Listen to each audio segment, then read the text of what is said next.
एकादशी की तिथि हर महीने में 2 बार आती है।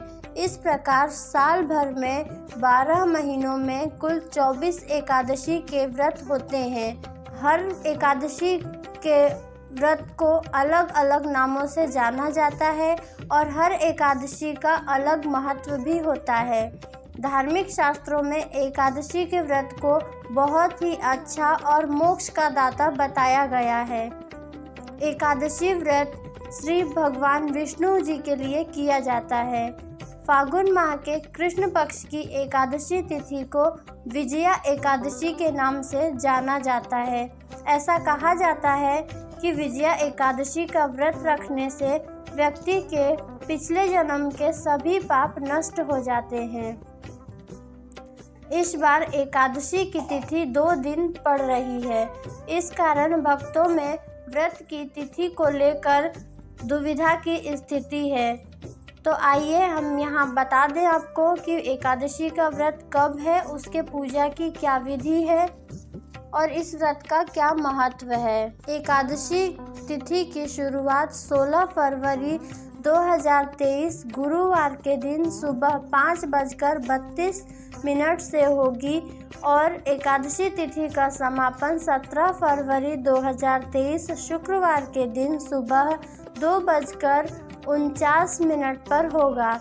उदया तिथि के अनुसार विजया एकादशी का व्रत 16 फरवरी को ही रखा जाएगा और वहीं पर वैष्णव भक्त ये व्रत 17 फरवरी को रखेंगे। आइए दृक पंचांग के अनुसार विजया एकादशी के पारण का समय और शुभ मुहूर्त जान लेते हैं। इस बार विजया एकादशी गुरुवार को 16 फरवरी 2023 के दिन पड़ेगी और इसके पारण का समय 17 फरवरी को सुबह 8:01 से लेकर 9:13 तक है। वैष्णव विजया एकादशी शुक्रवार 17 फरवरी को पड़ेगी। 18 फरवरी को वैष्णव एकादशी का पारण होगा। पारण का समय 6:57 से लेकर सुबह 9:12 तक है। पारण के दिन द्वादशी सूर्योदय से पहले ही समाप्त हो जाएगी। आइए अब हम जान लेते हैं कि एकादशी का व्रत रखने वाले व्यक्ति को कौन कौन से नियम का पालन करना पड़ता है। एकादशी के व्रत को बहुत ही कठिन माना जाता है क्योंकि इसके नियम दशमी की शाम को सूर्यास्त के बाद से ही प्रारंभ हो जाते हैं और द्वादशी की सुबह जब तक व्रत का पारण न हो जाए तब तक की मान्य होते हैं। अगर आप विजया एकादशी कर रहे हैं तो 16 फरवरी की शाम को सूर्यास्त के बाद सात्विक भोजन करें। एकादशी के दिन सुबह ब्रह्म मुहूर्त में उठकर स्नान आदि से निवृत्त होकर भगवान के सामने व्रत का संकल्प लें और दिन भर व्रत रखें। भगवान विष्णु को पीला चंदन, रोली, अक्षत, पुष्प, तुलसी, वस्त्र, दक्षिणा, प्रसाद आदि अर्पित करें। व्रत की कथा को पढ़ें, सुनें और आरती करें। कोशिश करें कि यह व्रत आप निर्जल रहकर रखें।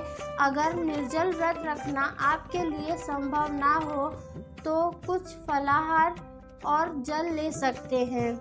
एकादशी की रात में जागरण करके भगवान के भजन और भगवान का ध्यान करें। द्वादशी के दिन ब्राह्मण को भोजन कराकर उसे अपनी सामर्थ्य के अनुसार दान दक्षिणा दें। दान करने के बाद ही अपने व्रत का पारण करें। आइए अब हम जानते हैं कि इस विजया एकादशी का महत्व क्या है। विजया एकादशी का व्रत व्यक्ति को मोक्ष की ओर ले जाता है। अगर आप अपने शत्रुओं से परेशान हैं तो आपको विधिवत विजया एकादशी का व्रत रखना चाहिए। इससे शत्रुओं पर विजय प्राप्त होती है। भगवान श्री कृष्ण ने स्वयं इस व्रत का महत्व युधिष्ठिर को बताया था। इसके बाद ही पांडवों ने कौरवों पर विजय प्राप्त की थी।